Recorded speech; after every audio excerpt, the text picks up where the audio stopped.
जिंदाबाद साथियों, मेरा नाम प्रीति है और मैं बगरू से हूँ। मैं बगरू संस्था में कार्य करती हूँ और इसके साथ ही मैं अपनी पढ़ाई पूरी कर रही हूँ। संविधान को लेकर मेरे ये विचार है कि संविधान की अंतिम शक्ति जनता में निहित है और संविधान हमें समस्त नागरिकों को एकजुट रखता है और उनको अखंडता, समानता, स्वतंत्रता, न्याय आदि की स्वतंत्रता प्रदान करता है। संविधान के आधार पर ही लोगों को, देश की जनता को मौलिक अधिकार प्राप्त होते हैं। उसी के आधार पर वह स्वतंत्रता से जी सकता है, समानता से रह सकता है। और इसके साथ ही अगर किसी के साथ कोई अत्याचार हो रहा है और अगर उसके साथ असमानता का व्यवहार किया जा रहा है तो हम संविधान के आधार पर ही शिकायत दर्ज करा सकते हैं, क्योंकि संविधान में लिखा है कि समस्त नागरिकों को समानता से जीने का अधिकार है। धन्यवाद। जिंदाबाद साथियों, मेरा नाम सचिन है। मैं बगरू सेंटर से हूँ और गांव नरवरिया का रहने वाला हूँ। संविधान के मायने को लेकर मैं कुछ मेरे विचार रखना चाहता हूँ। संविधान एक शासन प्रणाली है जो आम नागरिक को उसके अधिकार बताता है। संविधान में कुछ अनुच्छेद बनाए गए हैं जिनके द्वारा आम नागरिक अपनी आज़ादी से रह सकता है। संविधान मुझे एक सही मायने आज़ादी दिलाता है और वो मेरे अधिकार बताता है। जिंदाबाद साथियों। गुड इवनिंग एवरीवन, मेरा नाम रोजी परवीन है। संविधान क्या है? संविधान वो सर्वोच्च कानून है जिससे हम अपने देश को चलाते हैं। जैसे घर को चलाने के लिए कानून की जरूरत पड़ती है, कैसे हमें डिसिप्लिन के साथ चलाना है, उसी तरीके से एक देश को सुचारू रूप से अनुशासन के साथ चलाने के लिए कानून की जरूरत पड़ती है। हमारे संविधान के अंदर बहुत सारे कानून हैं, मौलिक अधिकार है जो हमें देश को कैसे चलाना है, कैसे रहना है, कैसे दूसरे को समान अधिकार मिलना चाहिए, किस तरीके से भेदभाव को खत्म करना चाहिए, उसके बारे में सही तरीके से लिखा हुआ है। हमारा संविधान 26 जनवरी 1950 को लागू किया गया था। हमारे संविधान में हर तरीके का कानून है जिससे भेदभाव को खत्म किया जाता है। हमारे कानून में हर एक व्यक्ति को एक समान अधिकार दिया गया है और हमारा कानून सर्वोच्च कानून है।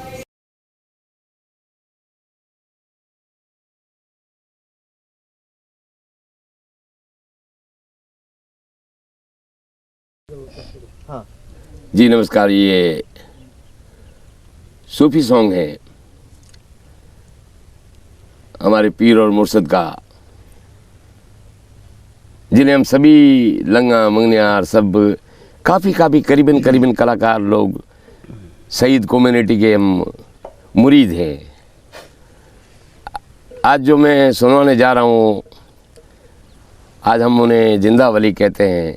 पीर मुर्शद बापू गुलाम हुसैन का कलाम है और ये विराजते हैं वहाँ सूजा शरीफ में, बाड़मेर ज़िले में सूजा शरीफ है। उसी के आधार पर मैंने मेरी कल्पना से कुछ लिखा है। अल्लाह और ईश्वर मुझे माफ़ करे और कामयाबी दे। उनका जो नेम है इतना अच्छा है, वो नहीं हिंदू मुसलमान, वो चारों धर्मों को लेके चल रहा है और इस अपने हिंदुस्तान के लिए हर वक्त दुआ मांगता है, ए अल्लाह मेरे हिंदुस्तान को आबाद रख, खुश रख। उनका यही नेम है। मैं कई जगह पे जब प्रोग्राम करते हैं तो पहले अपने वतन का दुआ मांगते हैं। वो इतना अल्लाह का वली है। वो अपने वतन के लिए हमेशा दुआ करता है, मेरे वतन हमेशा आबाद रहे और भारत हमारा आबाद रहे। उनका वो ये असूल है, उसी का ये कलाम है।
तपे सो अवलिया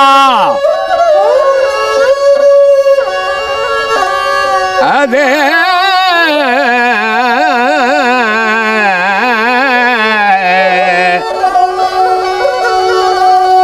अद तपे सो अवलियार बेहद तपे सो पीर अद बे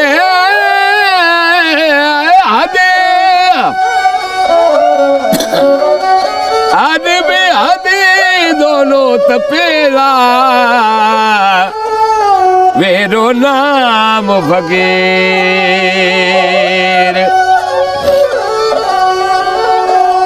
पीरारो परे चौबारी रे धावे तोरे दुनिया सारी पीरारो परे चौबारी रे धावे तोरे दुनिया सारी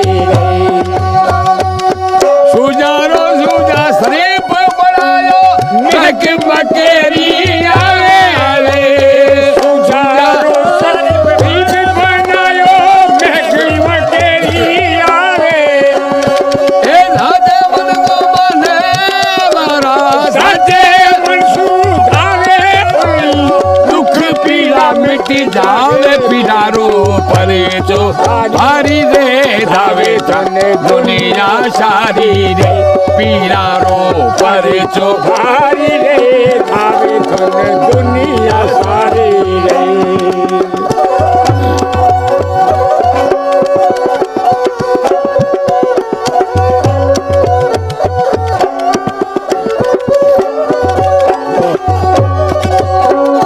कुतबे आलम सायो में दे लगाई आज भागो में लगा फूल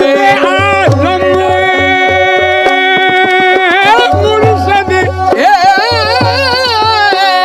कुतबे आलम सायो में दे लगाई आज भागो में लगा फूल कई बेड़ा इन भाग में बैठे कई बेड़ा इन भाग में बैठे झूले नबी रसूल पीरारो पर तो भारी रे धावे तने दुनिया सारी अरे पीरारो पर तो भारी रे धावे तने दुनिया सारी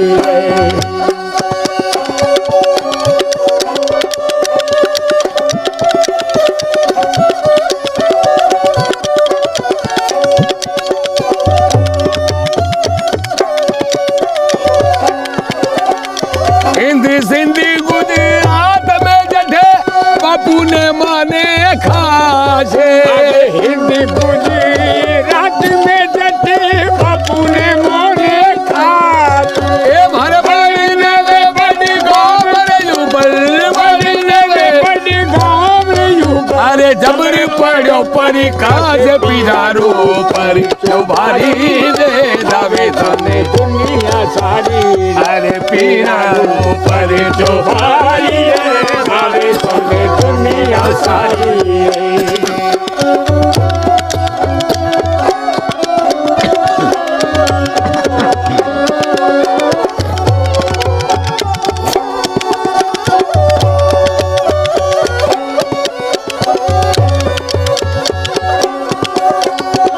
पलो ही पकड़ा जन्नत हो से कुरान पाक का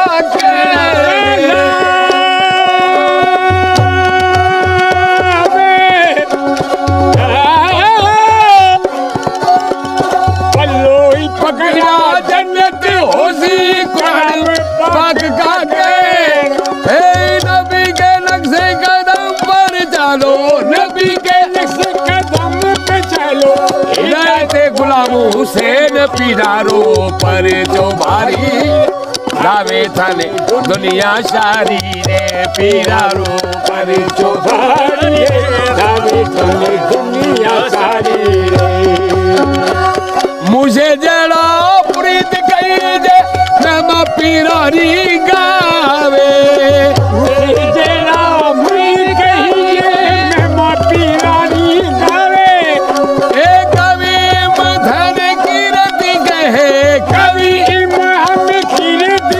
हरी हाथों पीड़ी आज जावे पीरारो पर जो भारी रे धावे दुनिया सारी रे पीरा रो पर जो भारी रे दावे तने दुनिया सारी रे बिस्मिल्लाह करी अर्ज़ अल्लाह अल्लाह राखे ते के बिस्मिल्लाह कर अर्ज़ नबी अल्लाह राखे ते ए आले नबी औलाद यदीकू आले नबी औलाद यदीकू गावे लंगा नेक पीरारो पर जो भारी रे गावे तने दुनिया सारी रे पीरा पर जो भारी रे दावे तने दुनिया सारी रे।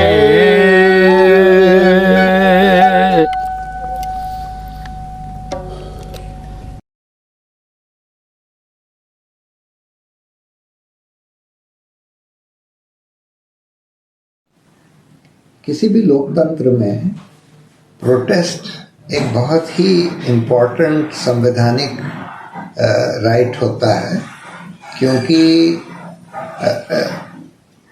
लोकतंत्र में जनता मालिक है और जनता को पूरा अधिकार है कि सरकार क्या कर रही है, जो लोग शासन कर रहे हैं वो लोग क्या कर रहे हैं, ठीक कर रहे हैं कि नहीं कर रहे हैं, उसके बारे में अपनी व्यूज़ को व्यक्त करना और उसके खिलाफ अगर कुछ बहुत गलत हो रहा है उसके खिलाफ प्रोटेस्ट करना एक बहुत बड़ा संवैधानिक अधिकार है।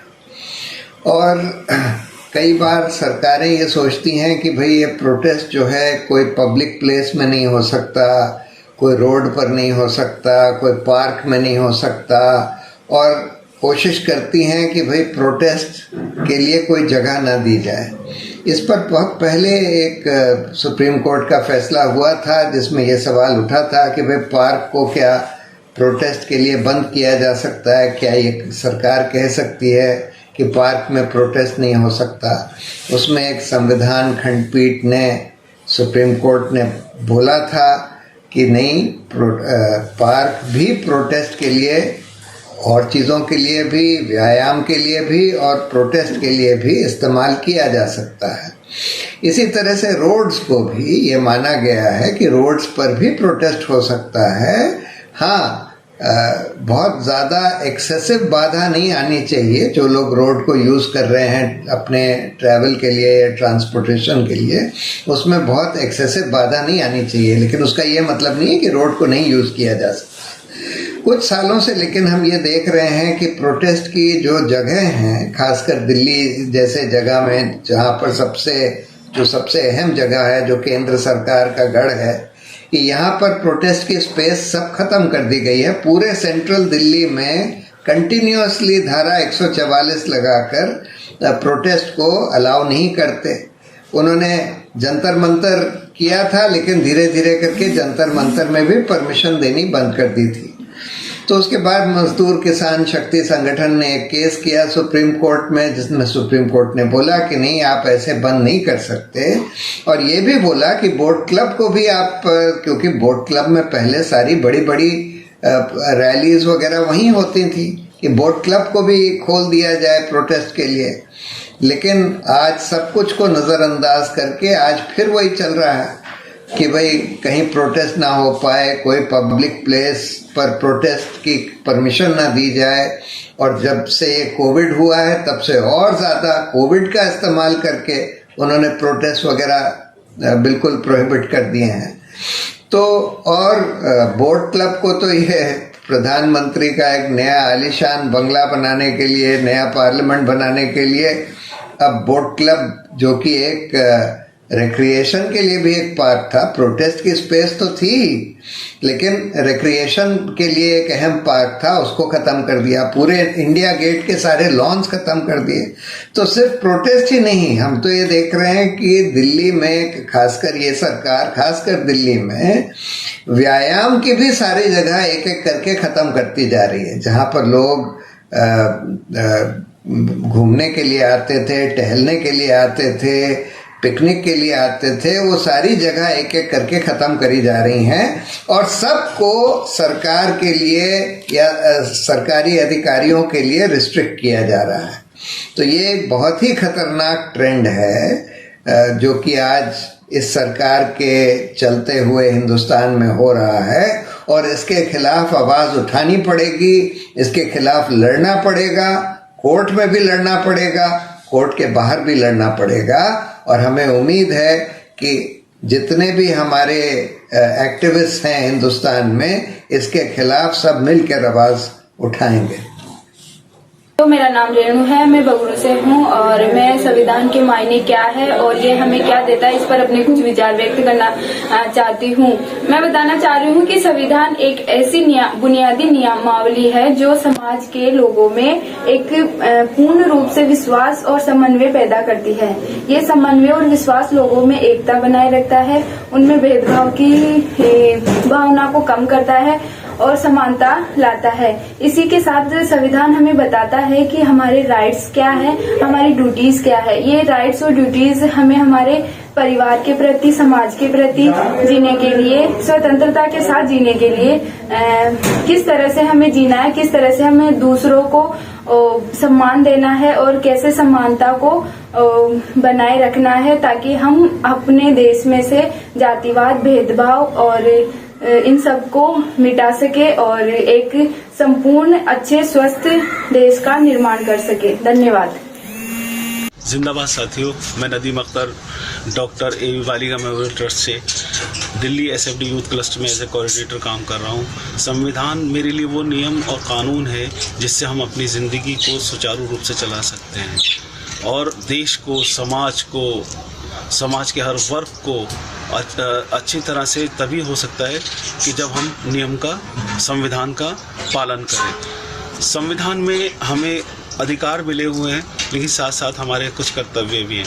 अगर हम सिर्फ अधिकारों की बात करते हैं और कर्तव्य को नहीं निभाते, तब भी देश विकसित नहीं हो सकता है। तो हमें संविधान, कर्तव्य दोनों निभाने पड़ेंगे। तो इस तरह से संविधान मेरे लिए जीने का तरीका है। और संविधान में अगर कोई बात कही गई है, उस पर अमल नहीं हो रहा है, हमें अधिकार नहीं मिल रहे, तो उसके खिलाफ हमें बोलने की आज़ादी है और उसके लिए हम टाइम टू टाइम इस तरह के एजिटेशन में शामिल होते रहते हैं। जिंदाबाद साथियों। Thank you. जिंदाबाद साथियों, मेरा नाम पूजा है और मैं मंगोलपुरी दिल्ली से हूँ। जब मुझसे पूछा गया कि संविधान की मेरी ज़िंदगी में क्या मायने है, तो मेरा जवाब यही है कि जब मैं स्कूल में पढ़ा करती थी तो किताब के पहले पेज पर मैंने देखा संविधान की प्रस्तावना, दूसरे पेज पर मैंने देखा गांधी जी का जंतर। तो कभी समझ ही नहीं आया कि ये दो पेजेस हमारी किताबों पर क्यों है, हर किताब पर है। कभी स्कूल में टीचर ने नहीं समझाया, ट्यूशन में टीचर ने नहीं समझाया, लेकिन जब अब मैं फेलोशिप कार्यक्रम से जुड़ी तो मुझे पता चला संविधान की प्रस्तावना क्या है। और मेरी ज़िंदगी में संविधान के मायने बहुत हैं, क्योंकि संविधान ही है जो मुझे मेरे मौलिक अधिकार बताता है।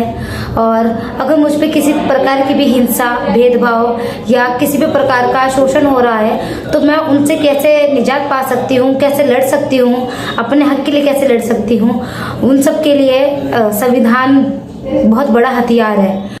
नमस्कार साथियों, मेरा नाम रजनी है और मैं मंगोलपुरी क्षेत्र दिल्ली से जुड़ी हुई हूँ फेलोशिप में।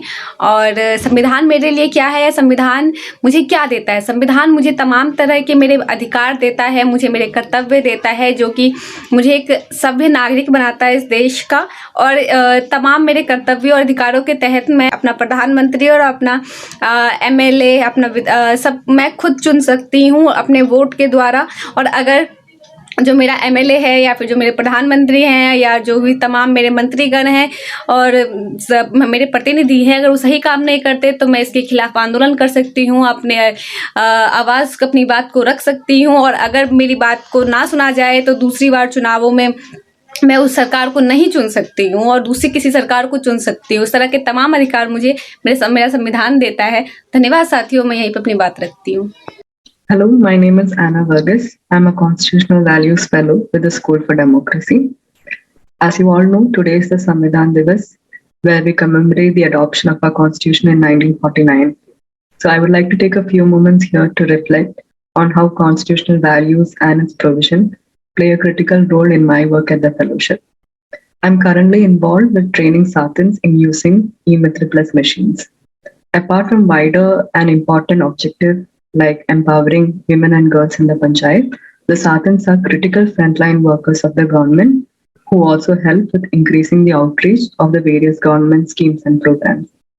There are a number of state-sponsored social security schemes or welfare schemes, such as Palanar for children who have lost parents and pension for widows, senior citizens, and disabled persons.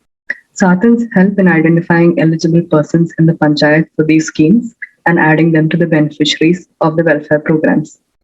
Article 38 of our Constitution, under the Directive Principles of State Policies, provides that the state is to promote the welfare of the people by securing social, economic, and political justice. All welfare schemes of the state are arguably in pursuance of this provision, which is aimed at bringing social and economic equality and justice. The Satins and the eMitra Plus machine play a critical role in disseminating information regarding these welfare schemes to the last person in the rural areas of Rajasthan. Moreover, the information which is proactively disclosed by the state in the Jan Suchna portal, which is accessible through the eMitra Plus machine, helps in holding the state itself accountable and in quicker grievance redress.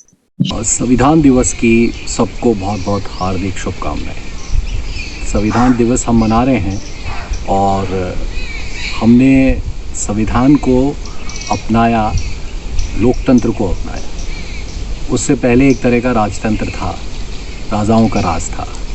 उससे हम बाहर निकले और हमने लोकतंत्र की ताकत को अपनाया। लोकतंत्र में सबको समानता, सबको बराबरी, सबको न्याय, ऐसा पूरा का पूरा हमारा ढांचा उसमें बनेगा। ये हमने कल्पना करी थी।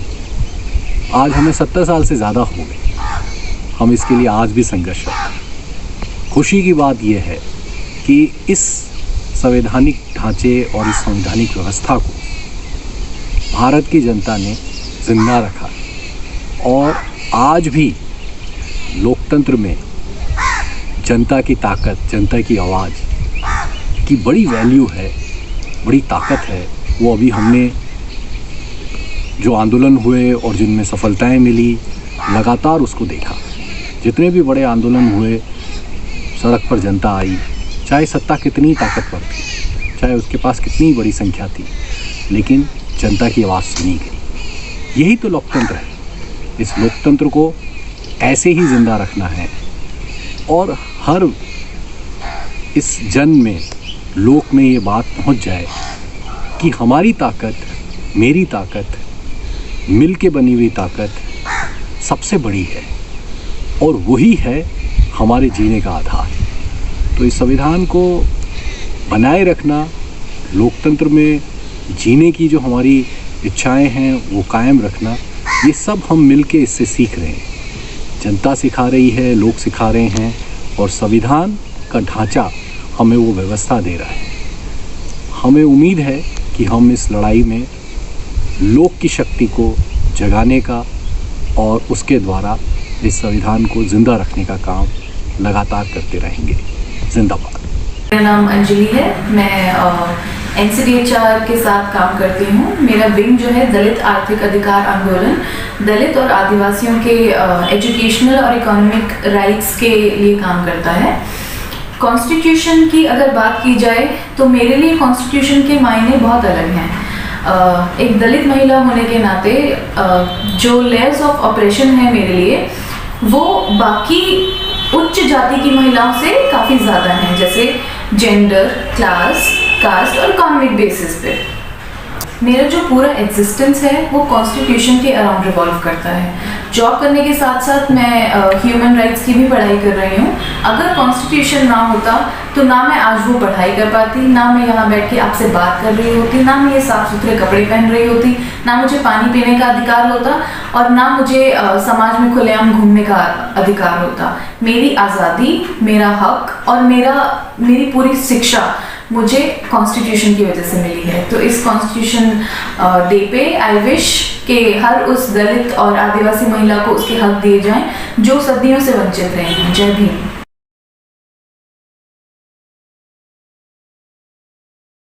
तो ये गाना आप जानते हो सरस्वती, ये विनय जी और चारुल जी अहमदाबाद के हैं। उन्होंने ये गीत लिखा था यात्रा के दौरान, उसमें मारपीटाई हुई तो उस दौरान उन्होंने हिम्मत दिलाने के लिए गीत लिखा। लेकिन ये गीत तो चलती रहती है सब चीजें, तो वो हिम्मत हमें मिले इसलिए वो गीत। हम जुल्मतों से देश को आजाद कराएंगे, हम जुल्मतों से देश को आजाद कराएंगे, चाहे जो भी कर लो हमको बढ़ते जाएंगे, हम जुल्मतों से देश को आजाद कराएंगे, चाहे जो भी कर लो हमको बढ़ते जाएंगे। वो एक पल में सारे वादे भूल जाते हैं, वो एक पल में सारे वादे भूल जाते हैं, वो कहते हैं आएंगे पर ना लौट के आते हैं, वो कहते हैं आएंगे पर ना लौट के आते हैं। हम एक एक वादा उनको याद दिलाएंगे, एक एक वादा उनको याद दिलाएंगे, चाहे जो भी कर लो हमको बढ़ते जाएंगे, चाहे जो भी कर लो हमको बढ़ते जाएंगे। जिंदाबाद जिंदाबाद जिंदाबाद जिंदाबाद जिंदाबाद जिंदाबाद। वो देश प्रेम के नाम पर नफरत फैलाते हैं, वो देश प्रेम के नाम पर नफरत फैलाते हैं, वो लूटते हैं देश को दंगे करवाते हैं, वो लूटते हैं देश को दंगे करवाते हैं। हम गली गली में प्यार की शम्मा जलाएंगे, चाहे जो भी कर लो हमको बढ़ते जाएंगे, हम गली गली में प्यार की शम्मा जलाएंगे, चाहे जो भी कर लो हमको बढ़ते जाएंगे। ना लाठी है ना गोली है ना राज हमारा है, ना लाठी है ना गोली है ना राज हमारा है, ना जेल है ना चाल है ना ताज हमारा है, ना जेल है ना चाल है ना ताज हमारा है। हम गीतों से नारों से आवाज उठाएंगे, हम गीतों से वीडियो से आवाज उठाएंगे, चाहे जो भी कर लो हमको बढ़ते जाएंगे, चाहे जो भी कर लो हमको बढ़ते जाएंगे। ये रात काली पूछती है क्यों ये काली है, ये रात काली पूछती है क्यों ये काली है, किसने हमारी चांदनी हमसे चुरा ली है, किसने हमारी चांदनी हमसे चुरा ली है। हम जुगनू हर अंधेरे का हिसाब मांगेंगे, चाहे जो भी करो हमको बढ़ते जाएंगे, जुगनू हर अंधेरे का हिसाब मांगेंगे, चाहे जो भी करो हमको बढ़ते जाएंगे। एक किसानों का धरना चल रहा था, उसके लिए हमने उस आंदोलन 1 साल हो गया, साल से ज्यादा हो गया, तो हमने एक लाइन उसमें इस गीत में हमने जोड़ी। खेतों से है जिंदगी ये हर कोई जाने, खेतों से है जिंदगी ये हर कोई जाने, खाने का कोई मोल नहीं है हर कोई माने, खाने का कोई मोल नहीं है हर कोई जाने। फसलों के पालनहार की माटी बचाएंगे, फसलों के पालनहार की माटी बचाएंगे, चाहे जो भी कर लो हमको बढ़ते जाएंगे। जिंदाबाद जिंदाबाद जिंदाबाद जिंदाबाद जिंदाबाद जिंदाबाद जिंदाबाद जिंदाबाद जिंदाबाद।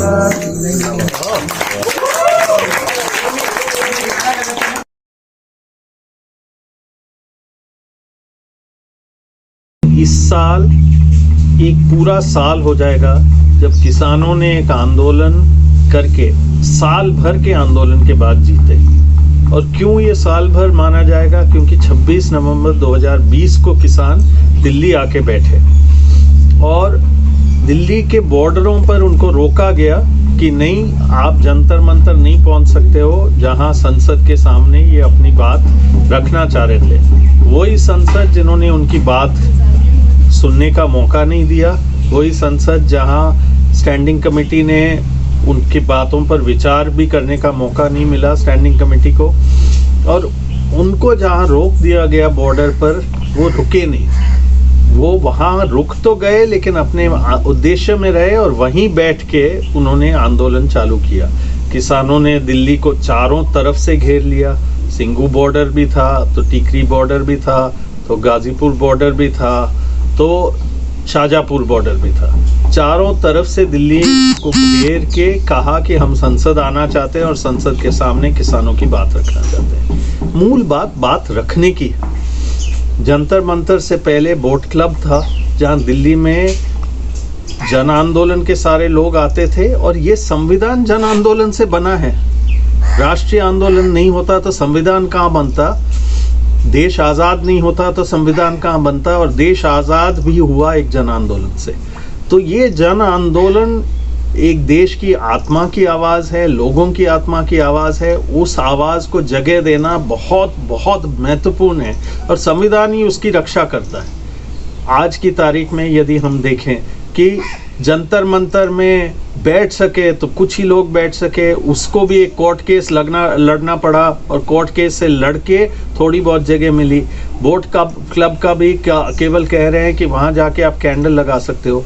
तो दो बड़े आंदोलन जन आंदोलन हुए इस समय, जब सरकार ने ऐसे कानून थोपने की कोशिश की जो संविधान के खिलाफ है। एक कानून तो था CAA NRC, जहां वो धर्म के आधार पर पहली बार इस देश में कोई ऐसा कानून बना रहे हैं जो भेदभाव करता है। तो पूरे देश के लोग खड़े हुए, कोई एक धर्म के केवल नहीं खड़े हुए, और खड़े हुए और उन्होंने हर जगह संविधान का ही शपथ लिया, संविधान की मूल्यों को आगे रखा और कहा कि इस संविधान को बचाना है।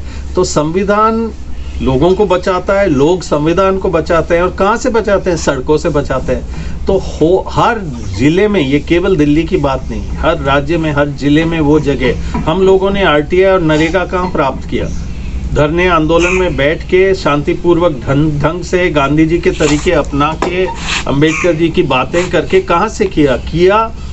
पहले वहाँ राजस्थान में यदि देखो तो स्टैचू सर्कल था, दिल्ली में बोट क्लब था, कलकत्ता में मैदान है। हर जगह ऐसी जगह है जो शहरों के बीचों बीच है, जो कहता है कि जो लोग दुखी है उनको सुनना चाहिए, सुनना पड़ेगा।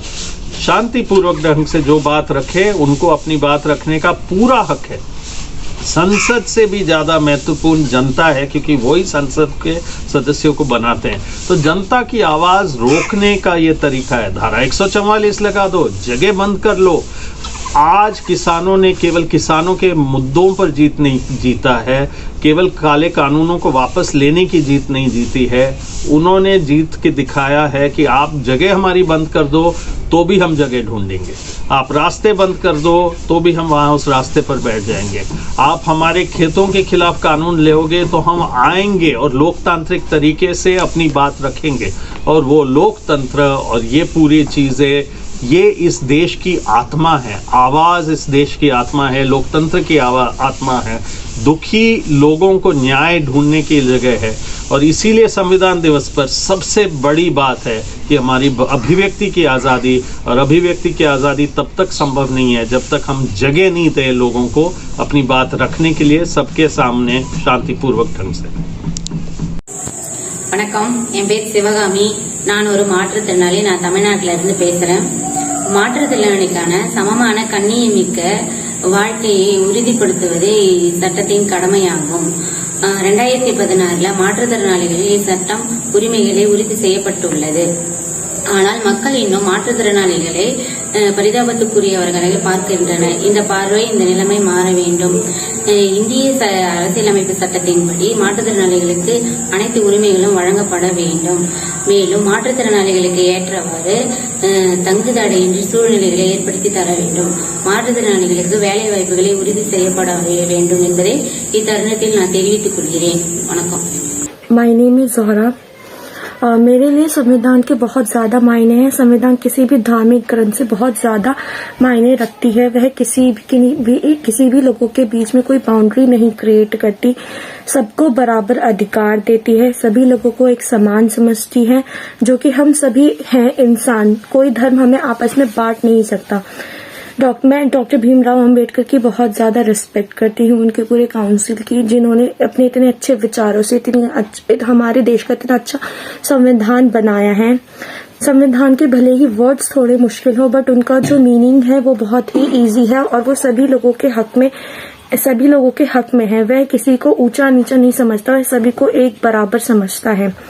और मेरे अकॉर्डिंग संविधान जो है हर स्कूल में पढ़ाना चाहिए, ताकि हमारे देश के आने वाले भविष्य बच्चे उसके बारे में अवेयर हो सके और लोगों को भी बता सके कि एक्चुअल में संविधान क्या है, और किसी भी व्यक्ति के साथ हमें भेदभाव नहीं करना चाहिए।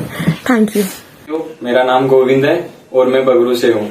संविधान के मायने को लेकर मेरे विचार है कि संविधान एक ऐसी शासन प्रणाली है जो आजादी से पहले और आजादी के बाद के मूल्य को दर्शाता है। जैसे आजादी से पहले किसी पे अत्याचार हो रहे थे तो वह कमजोर है तो वह अपने हक के लिए लड़ाई नहीं कर सकता था, और आजादी के बाद में यदि कोई कमजोर है या उसके ऊपर अत्याचार हो रहे हैं तो वो अपनी आजादी के लिए आराम से प्रशासन की सहायता लेके वो अपने हक के लिए लड़ सकता है। धन्यवाद। जिंदाबाद दोस्तों, मेरा नाम श्रवण कुमार है और मैं दिल्ली से हूँ। संविधान मुझे क्या देता है इस पे मैं ये कहना चाहता हूँ कि संविधान मुझे विश्वास देता है कि मेरी आज़ादी सुनिश्चित है, क्योंकि यदि संविधान ना हो तो फिर मैं किसी के भी द्वारा शोषित किया जा सकता हूँ, कोई भी प्रभावशाली व्यक्ति मुझ पर अपना वर्चस्व दिखा सकता है। किंतु संविधान में सुनिश्चित है कि हर एक व्यक्ति समान है, जहाँ पर भी संवैधानिक तौर पर लोकतंत्र लागू है, जहाँ पे सबको समान अधिकार है, सबको समान अपॉर्चुनिटीज मिलती है हर चीज को करने के लिए भी। और संविधान यह भी सुनिश्चित करता है कि मेरा आज़ादी सुनिश्चित तो है, मगर वह भी तब तक ही सुनिश्चित है जब तक वह किसी और को परेशानी ना पहुंचाए। यह दायरा भी हमारा संविधान अपने आप में निभा के रखता है। और संविधान जिन देशों में नहीं है उन देशों के बारे में हम जानते हैं कि जहाँ कोई भी एक वर्चस्व वाला व्यक्ति अपने अनुसार शासन करता है, अपने अनुसार हर चीज चलाता है, और वह चाहे तो जो भी किसी की दैनिक दिनचर्या हो या फिर जीवन हो उसको प्रभावित कर सकता है, उसे अपने अनुसार डाल सकता है, अपने अनुसार नियम बदल सकता है, अपने अनुसार वहाँ पे चेंजेस कर सकता है। किंतु संविधान का फायदा होता है कि अगर कोई गलत चीज आपके साथ हो रही है तो आप उसके खिलाफ आवाज उठा सकते हो, और जहाँ संविधान नहीं होता वहाँ पे यही समस्या सामने आती है कि लोग शोषित भी होते हैं, परेशान भी होते हैं, किंतु वह आवाज नहीं उठा पाते। तो संविधान मुझे हक देता है कि यदि मेरे साथ कुछ अन्याय हो रहा है तो मैं उसके खिलाफ आवाज भी उठा पाऊँ। धन्यवाद। सवाल है कि what does constitution mean to मी।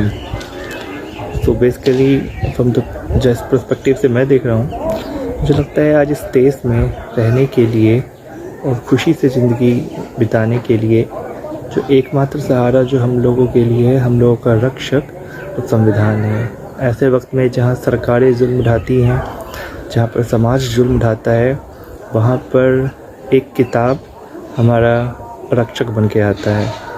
हमारे पूर्वजों ने जिस संविधान को एक्सेप्ट किया था, जिसने हमें बोलने की आज़ादी दी, जिसने हमें सेक्युलरिज्म का पाठ पढ़ाया, जिसने हमें समानता सिखाई, ऐसा हम उसे ग्रंथ ही मानते हैं। ऐसा ग्रंथ, ऐसी किताब हम बहुत शुक्रगुजार हैं, खुशगुजार हैं कि हमें मिला, जिसने हमें प्रोटेक्ट किया।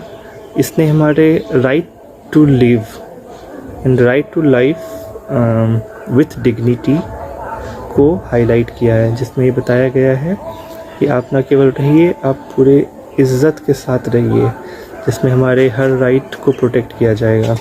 हमारे जैसे लोग और हमारे समाज के वैसे वर्ग से आने वाले लोग जिनकी खुद की आवाज़ नहीं है, सालों के उत्पीड़न से परेशान वैसे लोगों के लिए एक साधन था जिसने उन्हें बाकी वर्गों के साथ समानता करने का सपना दिखाया और उसे आगे बढ़ाया। उसने हमें रिजर्वेशन सिस्टम दिया, इसने हमें प्राइवेसी सिस्टम दिया, जिसमें यह कहा गया और ये बताया गया कि जो संविधान की मूल आत्मा है, जिसमें इक्वालिटी है, फ्रेटर्निटी विद अदर कम्युनिटी है, समानता है और आज़ादी है, इन सब राइट्स को प्रोटेक्ट किया जाएगा। और हमें लगता है कि इतनी ख़राब गवर्नमेंट होने के बावजूद और एट्रोसिटीज़ होने के बावजूद और बहुत सारे प्रयास होने के बावजूद कि संविधान की इस भावनाओं को बदला जा सके, इसके धर्मनिरपेक्ष स्ट्रक्चर को चेंज किया जा सके, इन सब कोशिशों के बावजूद आज भी अपनी जगह संविधान खड़ा है और हम सबकी रक्षा करता आ रहा है। हम इसके लिए बहुत शुक्रगुजार हैं और मुझे लगता है कि इस देश में रहने का एक सहारा जिसके भरोसे आज भी लाखों करोड़ों लोग अदालतों के चक्कर काट रहे हैं, उस संविधान को मेरा नमन है जिसने उन्हें ऐसा सबल बनाया और ऐसी सोच प्रदान की। Thank you.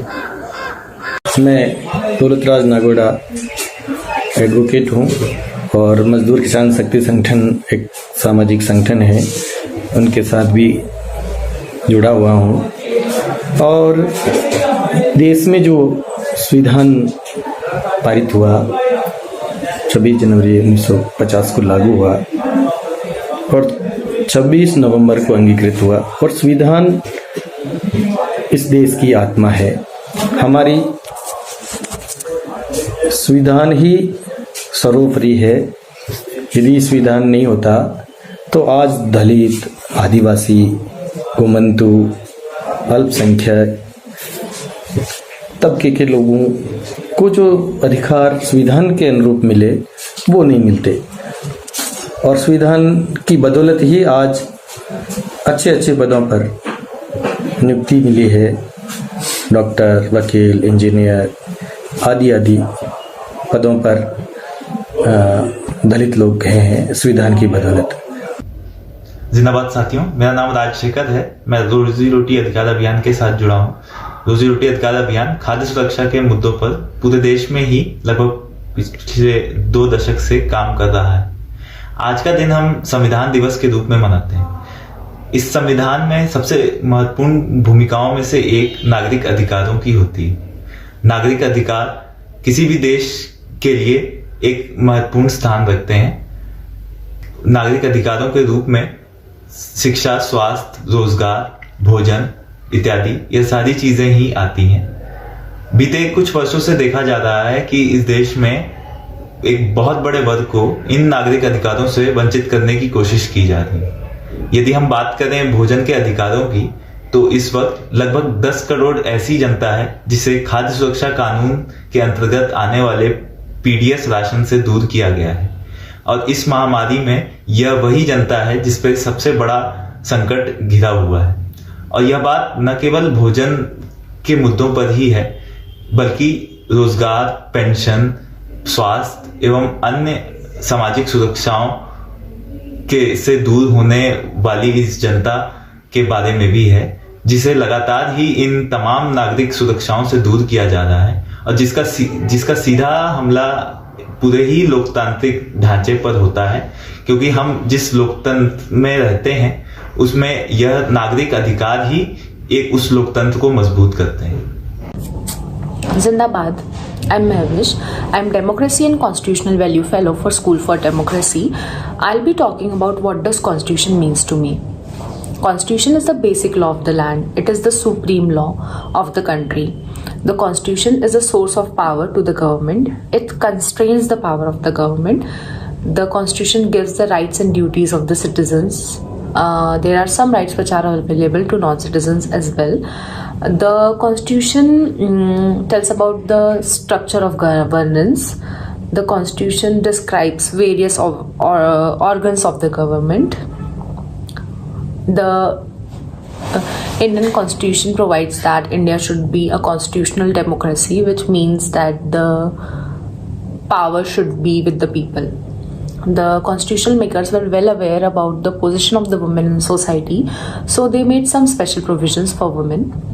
I'll be talking about the rights of women under the Constitution. Article 14 provides equality before law. So this means that women should be equally protected by the law, and they are equal before the law. Article 15 clause 1 and Article 15 clause 2 prohibits the state from making discrimination against any person on the basis of religion, race, caste, sex, place of birth. Article 16 provides for equality in matters of public employment. Recently, after a Supreme Court judgment, women are now allowed to appear for NDA exams. Previously, they were not allowed, and only men were allowed to appear for NDA exams. So these are the ways through which women are given new avenues to explore. Their rights are being recognized. under Article 39, the state is required to direct its policy towards securing for men and women equally the right to an adequate means of livelihood and equal pay for equal work. Then there's a fundamental duty upon every citizen to renounce practices which are derogatory to women. Other than these provisions, there's reservation in elections of panchayats and municipalities for women, which should not be less than 1/3. Then there are welfare legislations which are mandated by the Constitution. These legislations are like Domestic Violence Act, the Prevention of Sexual Harassment at Workplace Act. These all rights and these legislations help in women empowerment. They help in bringing equal representation of women in various organs such as the judiciary, executive and the legislature, so that the rights of women can be protected. Thank you. लाल सलाम साथियों, जिंदाबाद। मैं Akshay Kumar garment and allied worker union का general secretary हूं और जहां तक संविधान की बात आती है, संविधान से ही हमें आज़ादी मिली है अपनी हक की लड़ाई लड़ने के लिए, कानून की जानकारी करके कानून से लड़ने के लिए और बड़े बड़े उद्योगपतियों से अपने हक की लड़ाई लड़के और अपना अधिकार मांगने के लिए लड़ाई, हमें ये अधिकार संविधान से मिला है। जहाँ तक मुझे जानकारी है, अपनी लड़ाई को लड़ना ही सबसे बड़ा काम है, जो कि इसकी आज़ादी हमें संविधान ने दिया है और जितनी जानकारी हो संविधान की उतनी ही आप आगे लड़ सकते हैं। संविधान की जानकारी रखना भी बहुत जरूरी है। कानून, ये संविधान हमें आज़ादी देता है अपनी मांग को उठाने के लिए और अपनी मांग करने के लिए। धन्यवाद साथियों, इनकलाब जिंदाबाद।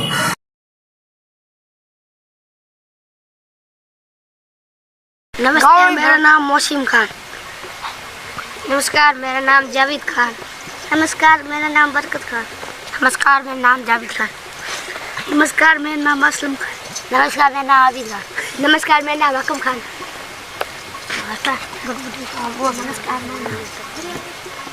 नमस्कार, मेरा नाम आबिद खान लंगा। नमस्कार, मेरा नाम हकम खान लंगा। नमस्कार, मेरा नाम तैस खान लंगा। किसका नाम छूट गया?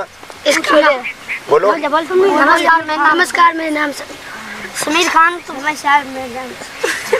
नमस्कार, मेरा नाम हकम खान है। गांव बनना जगह का रहने वाला हूँ। जो हम गाना गाने वाला हूँ बिसूड़ा गाना है, जो वहाँ बूढ़ियों की होती है, हमारी की गाना गाने वाले हूँ। और ये रेसल और वहाँ पे हमारे भाई लोग भी बैठे, हमारी बात उनकी भी होगी। ठीक है, तो हम गाना शुरू करने वाले हैं बिछुड़ा।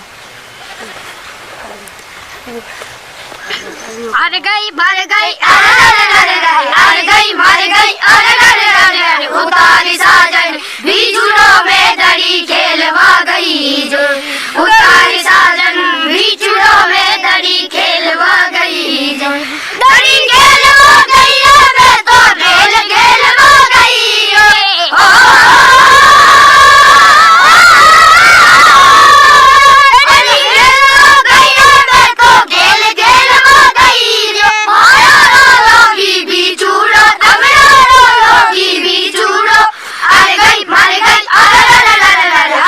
मारे गई,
सभी को संविधान दिवस का जिंदाबाद।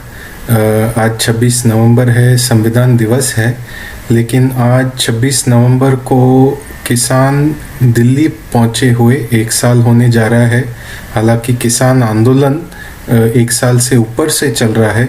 पिछले साल मई जून में जब कोरोना का पहला तालाबंदी चल रहा था, लॉकडाउन चल रहा था, सबसे पहले तब ये 3 कानून अध्यादेश के रूप में लाए गए और तभी से किसान अपने अपने स्थानीय इलाकों में इसका विरोध कर रहे थे।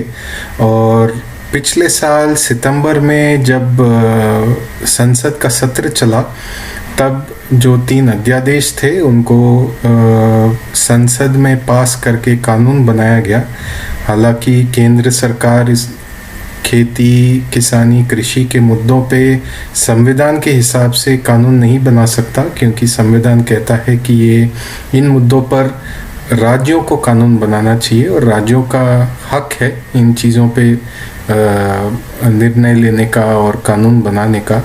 तो ये एक मुद्दा है जिसको लेके कुछ लोग सुप्रीम कोर्ट भी गए थे कि ये कानून संविधान के खिलाफ है, क्योंकि केंद्र इन मुद्दों पे निर्णय ले ही नहीं सकता और कानून बना ही नहीं सकता।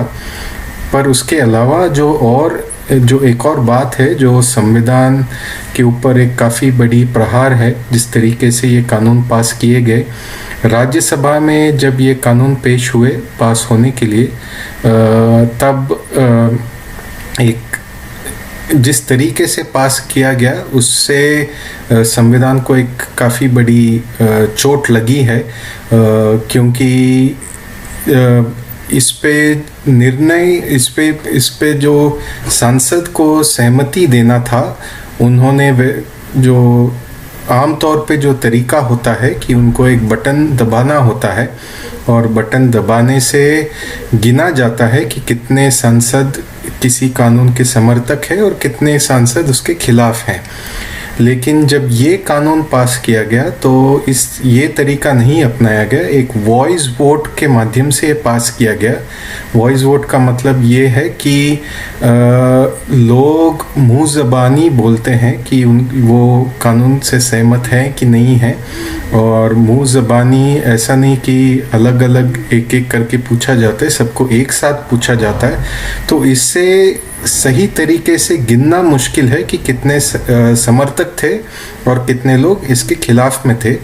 और जब ये चल रहा था तब पारदर्शिता के लिए राज्यसभा और लोकसभा दोनों में जो भी चर्चा चल रही है, जो निर्णय लिया जा रहा है, इसका लाइव स्ट्रीम किया जाता है, टीवी पे लाइव देख सकते हैं, क्योंकि जनता को पता होना चाहिए कि उनके प्रतिनिधि क्या निर्णय ले रहे हैं, क्या चर्चा कर रहे हैं। लेकिन जब ये कानून पास करने के लिए इनको पेश किया गया तो राज्यसभा का लाइव टेलीकास्ट बंद किया गया, जो सांसद थे उनका माइक भी बंद किया गया, और इस तरीके से ये कानून पास किया गया है। और अगर जो मीडिया में खबर है उसके हिसाब से जो कहा जा रहा है वो ये है कि समर्थक की संख्या कम था और जो सांसद इसके खिलाफ में थे उनकी संख्या ज़्यादा थी, उसके बावजूद ये कानून पास किए गए।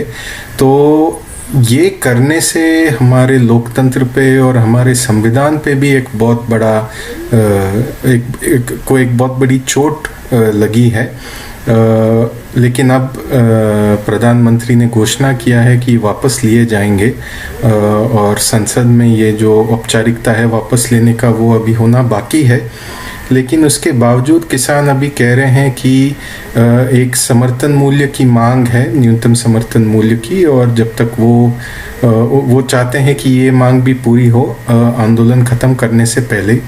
वो इसलिए है कि इससे पहले जब एनडीए की पहली सरकार बनी, मोदी सरकार, जब 2014 में उनका जब पहली बार प्रधानमंत्री बने, तब भूमि अधिग्रहण को लेके भी अध्यादेश लाए गए, और तब उनकी संख्या कम थी तो वो अध्यादेश कभी संसद में पास नहीं कर पाए। लेकिन बार बार वो अध्यादेश लैप्स होता था और दोबारा उनको वो अध्यादेश लाया जाता था। और फिर 2015 में जब बिहार का चुनाव होना था तो उससे पहले फिर वो आखिर में अध्यादेश वापस लेना पड़ा। लेकिन उसके बाद जो हुआ वो एक सीख है। उसके बाद हुआ ये कि किसान जिन प्रावधानों का विरोध कर रहे थे केंद्र के भूमि अधिग्रहण अध्यादेश में, उन्हीं प्रावधानों के साथ अलग अलग राज्यों ने, खास करके वो राज्य जहां बीजेपी सरकार थी, उन्होंने भूमि अधिग्रहण का कानून पास किया जिसमें वही प्रावधान थे जिसका खिलाफ किसान कर रहे थे केंद्र में। तो ये हो सकता है कि अभी ये 3 कानून केंद्र सरकार तो वापस ले ले, लेकिन जहाँ जहाँ बीजेपी सरकार है ये हो सकता है कि आगे जाके वहाँ राज्यों में बीजेपी सरकार ऐसे कानून पास करे जिसमें वही प्रावधान है जो इन 3 कानूनों में केंद्र जो लेके आई थी 3 कानून, उनमें जो प्रावधान है। तो अगर एक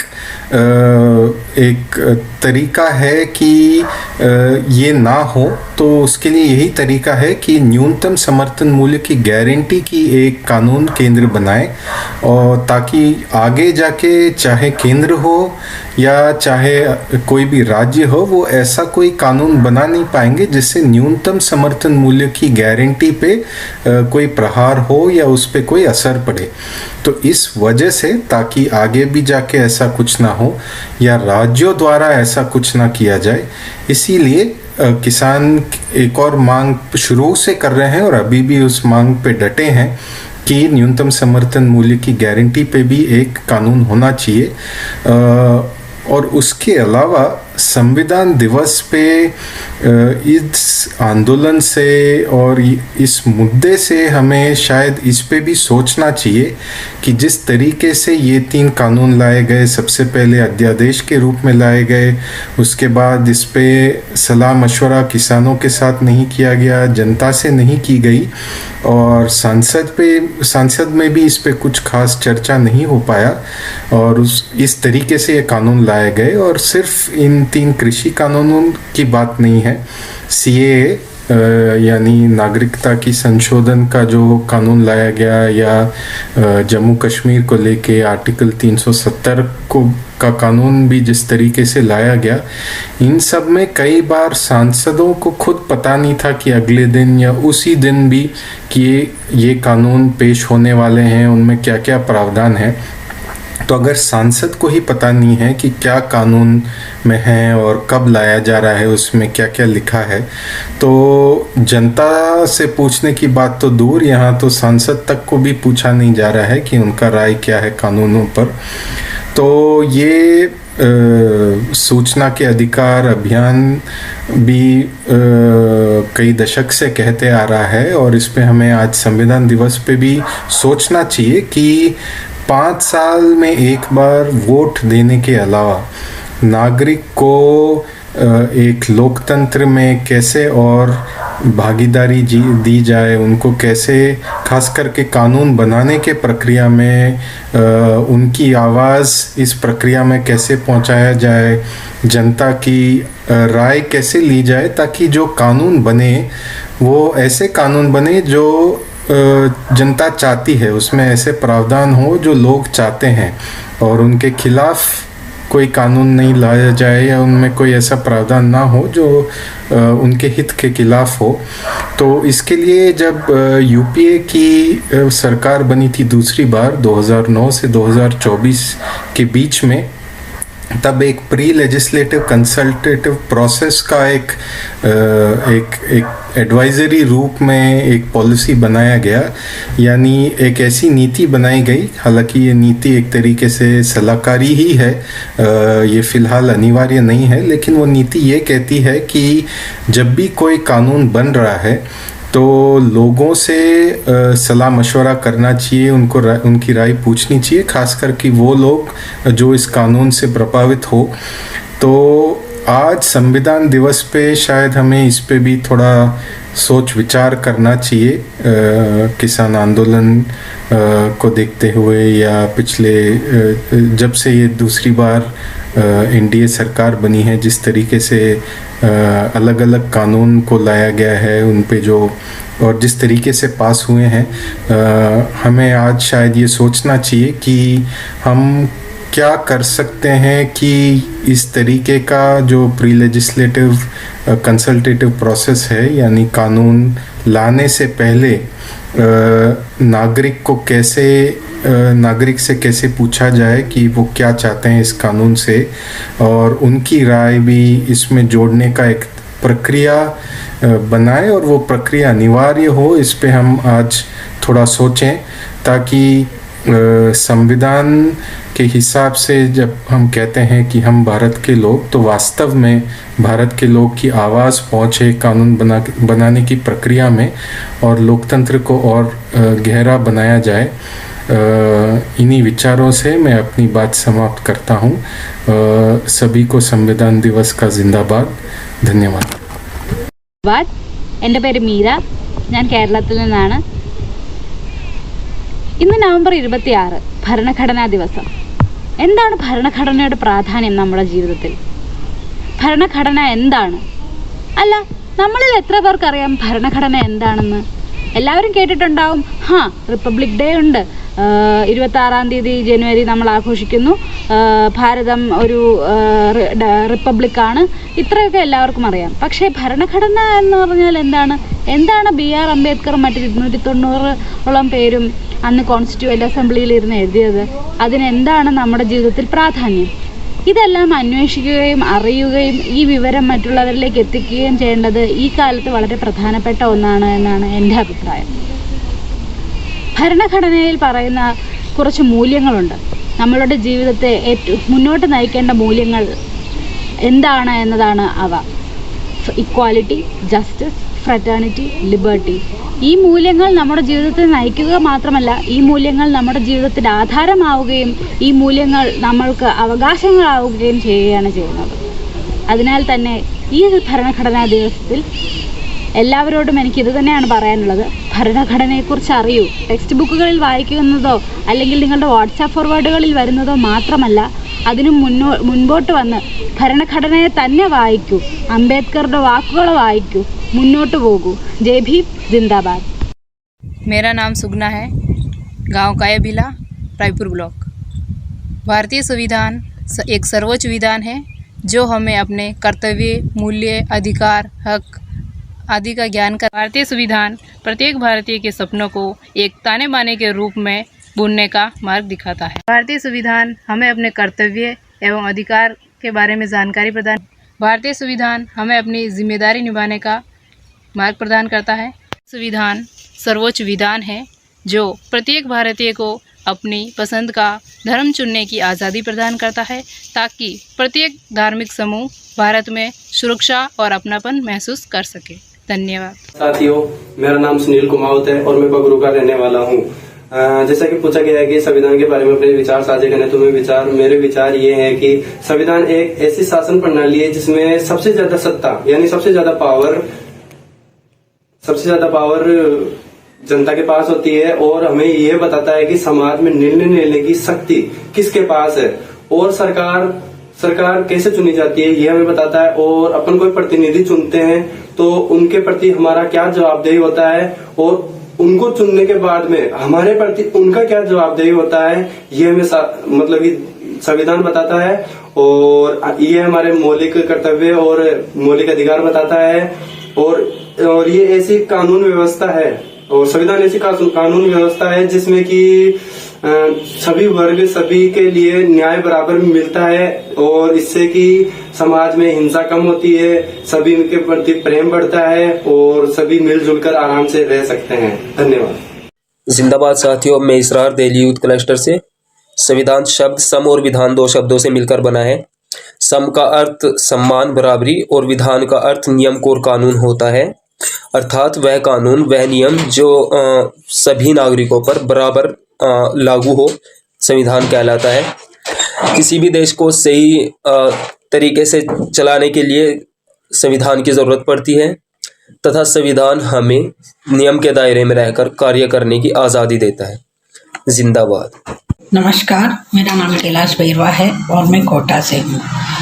मैं ग्रामीण अधिवक्ताओं के क्लस्टर के लिए काम करती हूँ और हमसे पूछा गया है कि भारतीय संविधान हमारे लिए किस तरह से महत्वपूर्ण है।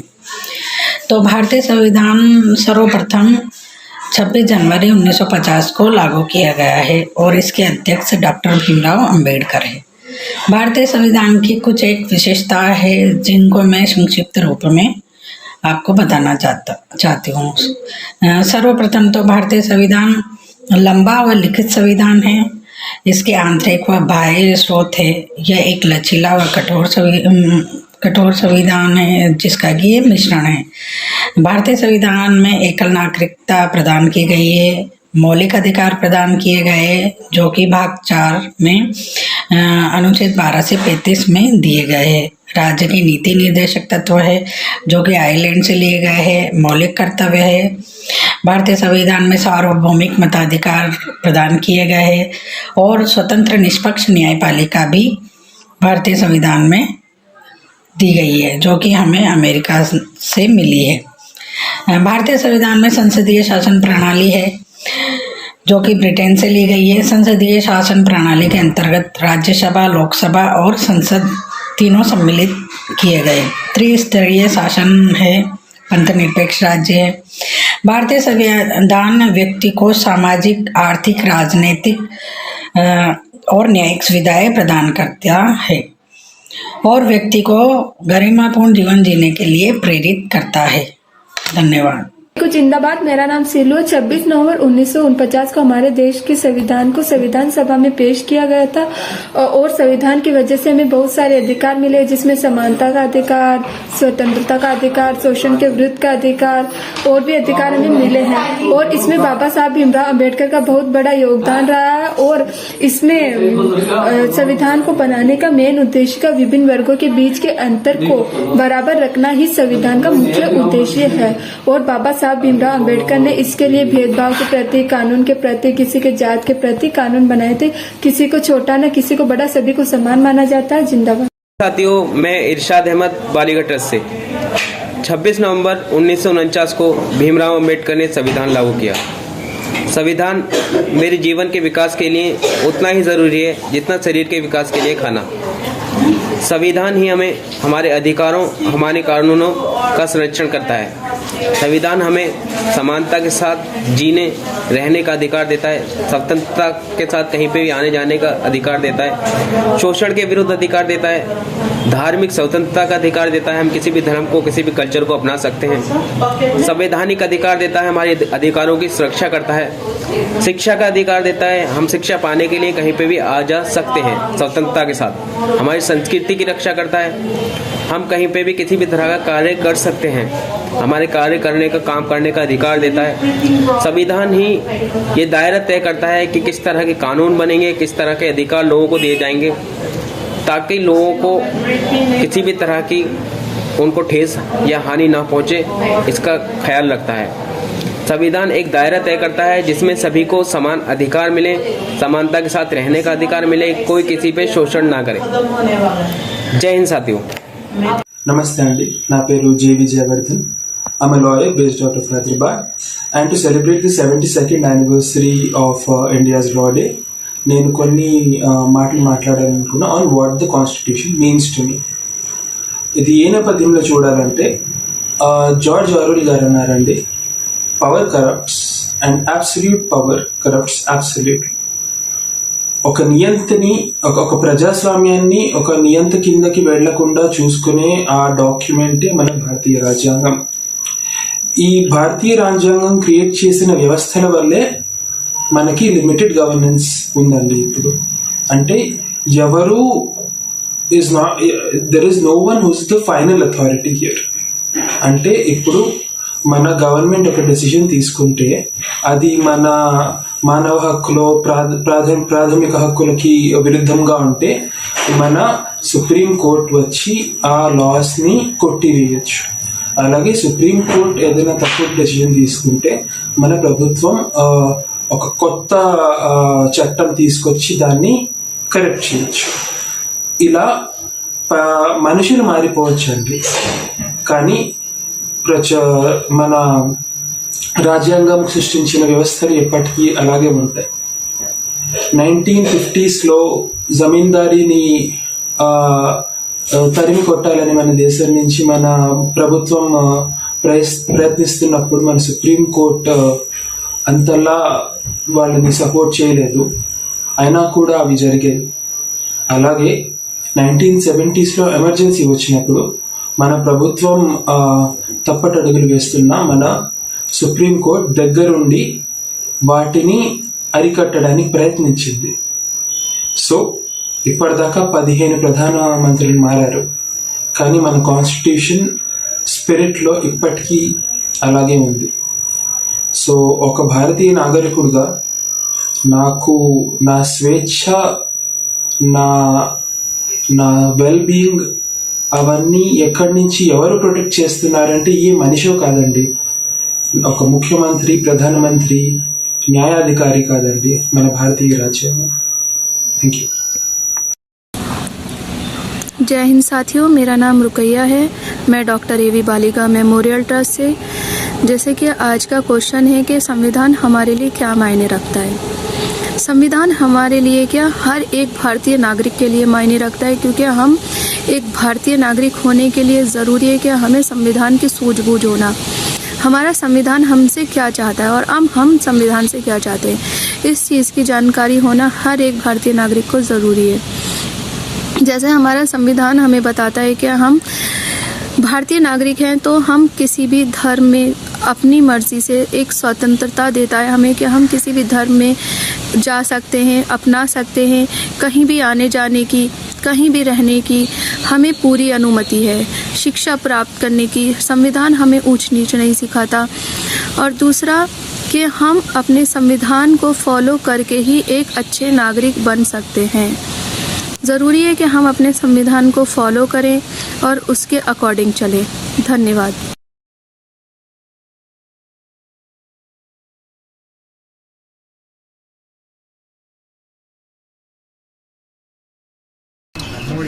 नमस्कार, मैं आसिन खान लंगा, गांव बर्दवा, तहसील पचपदरा, जिला बाड़मेर से हूँ और मैं एक लंगा जाति से हूँ. और आज हम सब साथ में बैठ के सारंगी बजाएंगे, उस राग और राग के गाने. तो हमारी लंगा कम्युनिटी का जो इंस्ट्रूमेंट है वो है सिंधी सारंगी. सिंधी सारंगी का नाम इसलिए रखा गया है कि हम सिंधी जज्बानों को मांगने वाला जाति है और इस सारंगी को ओनली लंगा कम्युनिटी ही प्ले करती है. इस सारंगी में स्ट्रिंग जो है वो है 26, 26 तार इसमें है. जो मेन जो दो तार है वो स्टील की है और पीछे की जो दो तार है वो है बकरे की आंत की बनी हुई है. और नीचे जो है वो स्टील जिससे बोलते हैं झील, और ऊपर के जो 5 तारे होते हैं उसको बोलते हैं झारा, वो तांबे की तार के बना हुए हैं.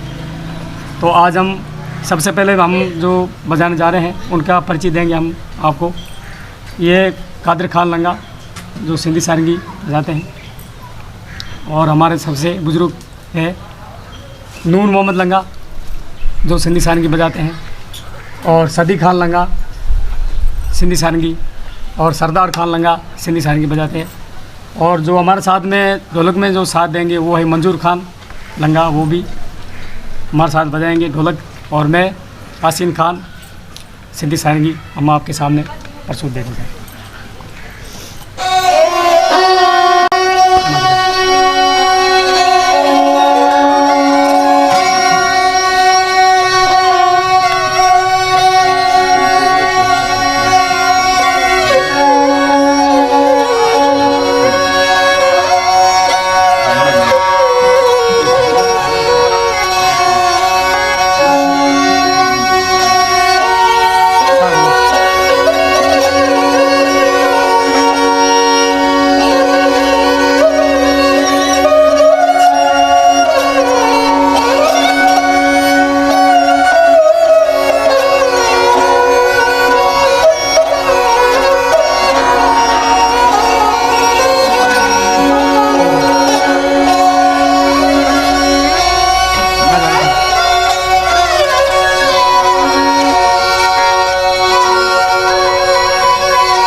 सभी के लिए एक बराबर है, चाहे व्यक्ति किसी भी धर्म का हो, किसी भी लिंग का हो, किसी भी जाति का हो, वो सबको समान अवसर देता है। तो मेरे लिए भारत का संविधान बहुत ही खूबसूरत है और उसके बहुत खूबसूरत मायने हैं मेरे लिए। और मुझे मेरा भारत का संविधान क्या देता है? मुझे अपनी बातों को, अपनी भावनाओं को प्रकट करने का मौका देता है, मुझे अपनी इच्छा उपयुक्त कार्य करने का मौका देता है, मुझे घूमने फिरने की आज़ादी देता है। तो मेरे लिए भारत के संविधान के मायने बहुत ही खूबसूरत है, बहुत ही सकारात्मक है। धन्यवाद। नमस्कार, मेरा नाम कुलदीप कौर है, मैं दिल्ली से हूँ। मेरे लिए संविधान बहुत मायने रखता है क्योंकि वो मुझे मौलिक अधिकार देता है जो कि मेरे को गरिमापूर्ण और शांतिपूर्ण जीवन जीने के लिए अनिवार्य है। और ये मेरे को साथ ही साथ अवसर की क्षमता भी देता है जो कि मेरे कौशल और मेरे जीवन में आगे बढ़ने के लिए बहुत ही ज़रूरी है। Thank you. संविधान का हमारे जीवन में महत्व।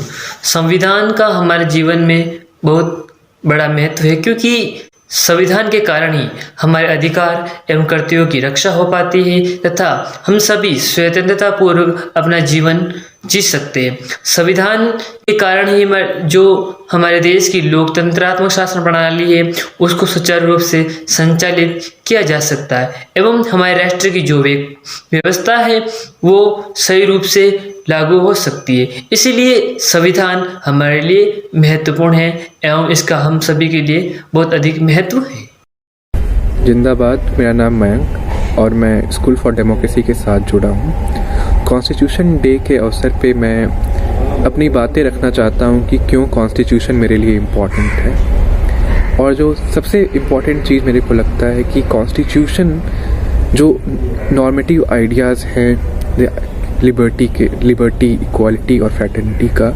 उसको वो एक कॉन्क्रीट फॉर्म देता है, उसको एक यथार्थ तौर पे तब्दील करता है। तो ना सिर्फ एक एब्स्ट्रैक्ट प्रॉमिस है संविधान हमारे लिए, बल्कि उसको एक यथार्थ तौर पे तब्दील करने की कोशिश की गई है और ये इसलिए भी महत्वपूर्ण है क्योंकि भारतीय समाज में इतने तमाम तरह के स्ट्रक्चरल डिप्रीवेशंस हैं, कास्ट के नाम पे, जेंडर के नाम पे, लैंग्वेज के नाम पे। तो एक तरह से एक रिवॉल्यूशनरी टेक्स्ट है जब वो बोलते हैं कि आप बोल सकते हो, आपके पास बोलने की आज़ादी है, या फिर आप किसी भी वर्ग से आते हो लेकिन आप बराबर हो, आपको कोई झुका नहीं सकता है। और इतने सारे तमाम तरह के डिफरेंसेस हैं, भाषा का डिफरेंस है, क्षेत्रीयता का डिफरेंस है, हर तरह का डिफरेंस है, लेकिन फिर भी एक बंधुत्व की बात करता है कि हम लोग एक सेंस ऑफ बिलोंगिंग है, एक सेंस ऑफ जो एक ओनरशिप है एक अपने सोसाइटी के लिए जिसमें हम रह रहे हैं। तो ये सब चीज़ें मेरे लिए काफ़ी मायने रखती है और इसलिए कॉन्स्टिट्यूशन मेरे लिए इम्पोर्टेंट है। धन्यवाद। जिंदाबाद सभी को। मेरा नाम आरती है, मैं थाना गांव में रहती हूं और थाना गांव में मैं लाइब्रेरी चलाती हूं, साथ ही अपनी पढ़ाई भी करती हूं। मैं बीए फर्स्ट ईयर में हूं और मैं लाइब्रेरी में 1 घंटा बच्चों को पढ़ाती हूं, 1 घंटा बच्चों को खिलाती हूं। और मैं संविधान के बारे में बताना चाहती हूं कि संविधान हमारे लिए क्यों ज़रूरी है। संविधान हमारे लिए बहुत ही ज़्यादा ज़रूरी है। संविधान खासकर महिलाओं के लिए बहुत ही ज़्यादा ज़रूरी है। संविधान में लिखा है कि कोई भी व्यक्ति अपने भविष्य का फैसला वो खुद ले सकता है, कोई भी किसी भी प्रकार का उस व्यक्ति पर दबाव नहीं डाल सकता है। वो मन चाहे तरीके से अपना जीवन जी सकता है और अपने सपने को पूरा कर सकता है और कोई भी धर्म वो अपना सकता है, चाहे हिंदू अपनाए वो चाहे मुस्लिम, और कोई अगर अपना कोई भी धर्म नहीं अपनाए तो भी वो उसका अधिकार है और सबको न्याय मिलेगा और सबको स्वतंत्रता है, समानता है और सब बंधुता के साथ रह सकते हैं। साथियों जय भीम। मेरा नाम गुरु प्रसाद है। आप सभी को सबसे पहले संविधान दिवस की बहुत बहुत शुभकामनाएं और बधाई।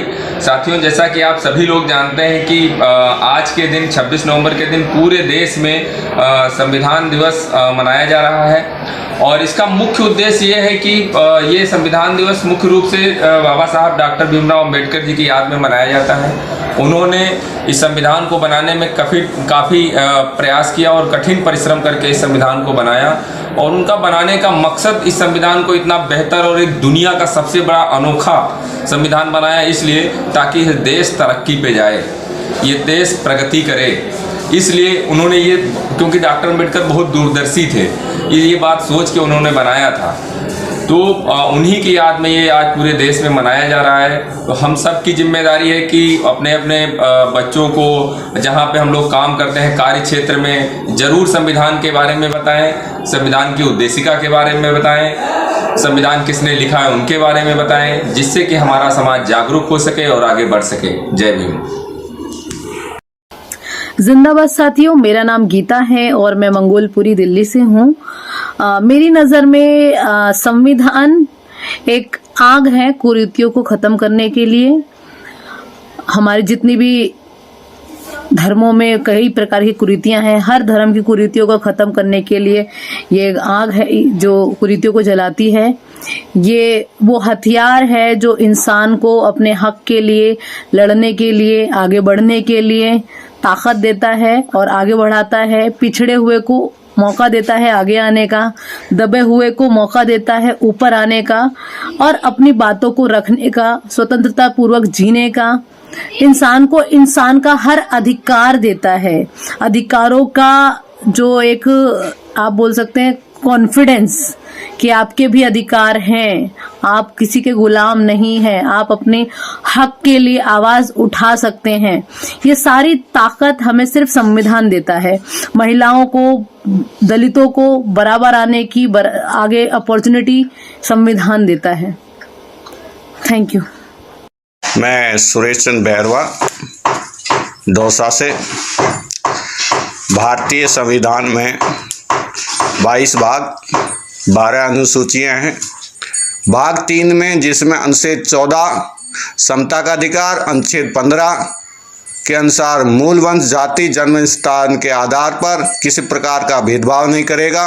अनुच्छेद 16 अवसर की समता और अनुच्छेद 17 अस्पृश्यता का अंत, छुआछूत का अंत। अनुच्छेद 19 भाषण, विचार और अभिव्यक्ति की स्वतंत्रता। अनुच्छेद 21 प्राणदैहिक स्वतंत्रता का संरक्षण। अनुच्छेद 22 गिरफ्तारी तथा निरोध से संरक्षण। अनुच्छेद 23-24 शोषण के विरुद्ध अधिकार। अनुच्छेद 25 से 28 में धर्म की स्वतंत्रता का अधिकार। अनुच्छेद 29 से 31 में संस्कृति और शिक्षा संबंधी अधिकार। अनुच्छेद 32 से 35 संवैधानिक उपचारों का अधिकार और अनुच्छेद 226 में उच्च न्यायालयों में अपने मूल अधिकारों का उल्लंघन होने पर न्यायालय के दरवाजे खटखटा सकते हैं। भाग 4 नीति निर्देशक तत्व लोक कल्याण की अभिवृद्धि करेगा और अनुच्छेद 36 से 51 तक में नीतियों को बनाएगा। अनुच्छेद 40 ग्राम पंचायतों का गठन। 41 में शिक्षा और काम, लोक सहायता, बुढ़ापा, बीमारी, विकलांगता व्यवस्था, बाल्यावस्था। अनुच्छेद 42 में प्रसूति सहायता। अनुच्छेद 43 में कामगारों के लिए निर्वाह मजदूरी। નમસ્તે। મારા દેશનું સંવિધાન અને બંધારણ એટલે મારા માટે મારા અધિકારોની નિશ્ચિત રક્ષા, મારા લોકતંત્ર તરફ મારી જવાબદારીઓની સભાનતા અને મારા દેશના મૂલ્યો અને સિદ્ધાંતોની પ્રદર્શના છે જે મને એક આદર્શ નાગરિક બનવાની सीख આપે છે। जिंदाबाद सभी को। मेरा नाम नौरतमल है और मैं तिलोनिया गांव का रहने वाला हूं और SWRC तिलोनिया में काम कर रहा हूं। 26 नवंबर इस दिन हमारा भारत देश का संविधान जो है वो संविधान सभा में 26 नवंबर 1949 को पेश किया गया। आज का दिन हमारे लिए बहुत महत्वपूर्ण है। ये हमें आज के दिन को एक त्योहार पर्व के रूप में मनाना चाहिए। इसमें आज हमें संविधान बहुत बड़े बड़े अधिकार देता है, जिसमें न्याय अन्याय के खिलाफ लड़ने के लिए, अपना न्याय मांगने के लिए,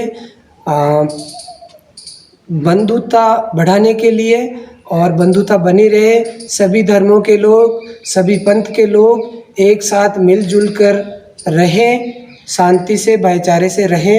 ये बाबा साहब ने जो संविधान में हर भारत के नागरिक को जो संविधान में हक दिया, अधिकार दिया, वो बहुत बड़ा अधिकार है और सभी जातियों के लोग और सभी धर्मों के लोग एक साथ मिलकर रहें, एकजुट होकर काम करें और आगे बढ़ें, यही मेरा कहना है। धन्यवाद। जय भीम। मेरा नाम अतर सिंह भारती है। मैं मध्य प्रदेश के रायसेन ज़िले से हूँ और मजदूर एकता संगठन चलाता हूँ। एक भारतीय संविधान के महत्व के बारे में हम लोग काम करते हैं और महत्व में यह है कि भारतीय संविधान में दिए गए उद्देश्य, उनके आदर्श और समाज को समतामूलक और बंधुत्व की विचारधारा पर लाने के लिए प्रयास करते हैं। संविधान में दिए गए जो अधिकार हैं, उन अधिकारों को मजदूर वर्ग या वंचित वर्ग के ऊपर ज़्यादा हम लोग फोकस करते हैं और महिलाओं और बच्चों के अधिकारों के लिए हम लोग निरंतर प्रयास करते हैं कि भारतीय संविधान के जो उनके अधिकार हैं वो जन जन तक पहुँचे। Thank you.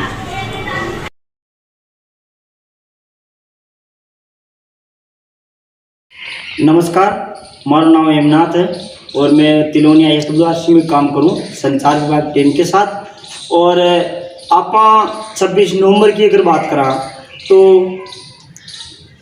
ऊंच नीच, भेदभाव, अमीरी और गरीबी ने मिटाबा को सब बढ़िया गेलो है, वो है भारत को संविधान। तो आपने देखना चाहे, पढ़ना चाहे और लोगों ने समझना चाहे। नमस्कार, मारो नाम है मोतीराम और मैं संचार टीम में काम करूं। मारो मानवो है कि भारत में बहुत सारा लोगों ने आपकी मर्जी के मुताबिक पहनने की, खाने की, रहने की आज़ादी नहीं है। संविधान के बाद में आपकी मर्जी के मुताबिक वो खा सके, वो पहन सके, वो रह सके और वो कटे भी कमार खा सके, बिन भी की आज़ादी मिली। तो अपने संविधान को समझो बहुत ज़रूरी है और समझ और लोगों ने भी बताओ बहुत ज़रूरी है। तो हमारा के वो ही है कि सब ने संविधान ने समझना चाहे, लोगों ने बताना चाहे और समझना देखना चाहे। धन्यवाद। हमारा नाम रामलाल है और गांव तिलोना को रेवाड़ा हूँ। संचार टीम के साथ में काम करूँ और अपना देश में अलग अलग धर्म ने मान वाला लोग, अलग अलग जाति का लोग रहे, अलग अलग पंथ ने मान वाला लोग आने सब ने बराबर करा अपना भारत को संविधान। तो इसलिए अपना भारत का संविधान ने समझबो, पढ़बो और एक बतावन, एक दूसरा ने बताबो बहुत जरूरी है। हमारा नाम पूनाराम, गांव नसानी, सेकंड पोस्ट राउतमान, जिला अजमेर का रहने वाला हूँ और कम्युनिकेशन में से काम कर रहा हूँ और मैं थोड़ा बोली में थोड़ी मिस्टेक है तो बोल नहीं सकूँ, लेकिन बात करी हूँ। मैं संविधान के बारे में बात करना चाहूँगा। सबने अन्याय को रोक रहे और सबको न्याय मिलना चाहिए, इसलिए संविधान हमारे लिए बहुत जरूरी है। नमस्कार जी। आप अगर भारत का संविधान के ऊपर न बात करा तो भारत को संविधान बहुत बड़ी बात है, बहुत बड़ो है भारत को संविधान, जिन्हें आप पढ़ सका, देख सका, वो बहुत बड़ो है। पर मैं भारत का संविधान के ऊपर ने एक बात के पूछूं। दुनिया की आधी ताकत है महिला, पर पुराना रीति रिवाज के कारण और कुछ कारणवश, कुछ मर्यादा का मायने रेबों महिलाओं ने बराबरी को हक न मिल पाया। आज भारत देश के मायने चाहे वह महिला है, चाहे वह पुरुष है, चाहे वे कशाय धर्म न मान वाला हो, चाहे वे कशाय पंथ न मान वाला हो, देश के मायने वे कठा का रेबाड़ा हो, सब न बराबरी को हक देवे अपनो भारत को संविधान। तो मैं ज़्यादा हूँ ज़्यादा बताबो चाहूँ कि भारत को संविधान न पढ़बो, लिखबो, जानबो और ज़्यादा हूँ ज़्यादा बताबो बहुत ज़रूरी है। बहुत बहुत धन्यवाद।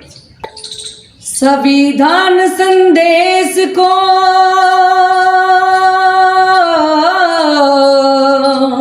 संविधान संदेश को दिल से अपनाएंगे।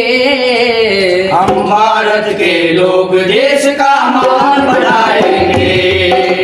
हम भारत के लोग देश का मान बढ़ाएंगे। रंग रूप भाषा और वेश रीत पंथ हो भले अनेक। रंग रूप भाषा और वेश रीत पंथ हो भले अनेक। मतभेद तो भी हो एक, लोग यहाँ पर हो सबने। मतभेद तो भी हो एक, लोग यहाँ पर हो सबने। लोगों के लिए लोगों से बना लोगों का अपना प्यारा देश। लोगों के लिए लोगों से बना लोगों का अपना प्यारा देश। न्याय समानता, न्याय समानता आजादी बंधुता लाएंगे। हम भारत के लोग देश का मान बढ़ाएंगे। हम भारत के लोग देश का मान बढ़ाएंगे। हिंदू मुस्लिम जैन बौद्ध सिख ईसाई भी हम हैं। हिंदू मुस्लिम जैन बौद्ध सिख ईसाई भी हम हैं। आस्तिक या नास्तिक सब भाई बहन से क्या कम है। आस्तिक या नास्तिक सब भाई बहन से क्या कम है। पहाड़ हो या मैदानी, जंगल हो या बर्फानी। पहाड़ हो या मैदानी, जंगल हो या बर्फानी। सागर या नदियों का पानी या फिर कोई रेगिस्तानी। सागर या नदियों का पानी या फिर कोई रेगिस्तानी। हम संविधान के मूल को, संविधान के मूल को हर वक्त बचाएंगे। हम भारत के लोग देश का मान बढ़ाएंगे। हम भारत के लोग देश का मान बढ़ाएंगे। गरिमा और समता का सपना पूरा करने की, गरिमा और समता का सपना पूरा करने की। अरे क्या करना क्या नहीं करना ये बात समझने की।